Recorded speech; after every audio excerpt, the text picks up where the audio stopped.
Next up, Amanda Chadderton's greatest hits. So July 2022, big meeting, a big speech off Amanda Chadderton about the CSE review.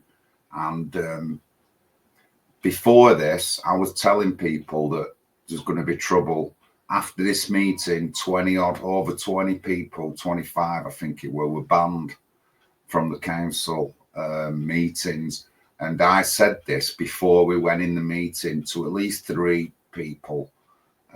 So next up, Amanda Chadderton's greatest hits. Thank you, Madam Mayor.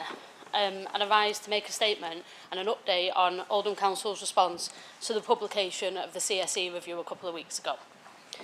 So just over 2 weeks ago, we met in this chamber to receive and to discuss the findings of the independent review into historic safeguarding practice in Oldham.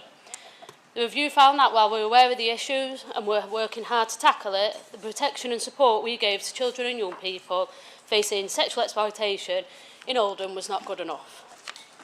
The report made for distressing reading, most notably where it detailed the experiences of those victims and the missed opportunities to keep them safe from harm. And those same findings have led to shock and anger among people in Oldham, and understandably so. People in Oldham expect us to act in response, and tonight I want to start to map out how we can do that as a council and as a town. Our approach has 4 key aims. Firstly, to seek justice for victims, making sure the people who committed these awful crimes are made to pay for them. Secondly, we must make sure that victims and survivors of this dreadful abuse are given all the support they need to seek the justice they deserve, to seek answers and redress from those who failed them, and to be able to access any other support they might need to improve their lives. Thirdly, we have to restore trust and confidence in our vital social care services.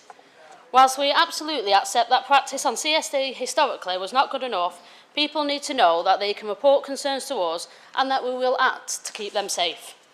Fourthly, we can use the review as an opportunity to highlight the issue of child abuse, to educate and inform people, to spot the signs, to let them know how to report concerns, and to be clear about how we will act to keep people safe if they do. And finally, we must respect the role that everyone in this room has to be part of our response. We have all been elected to represent people in our own wards. We've been elected to run local services for the good of local people. It has to be everybody in this room's job to seek action and improvement on the issue of CSE and on wider safeguarding.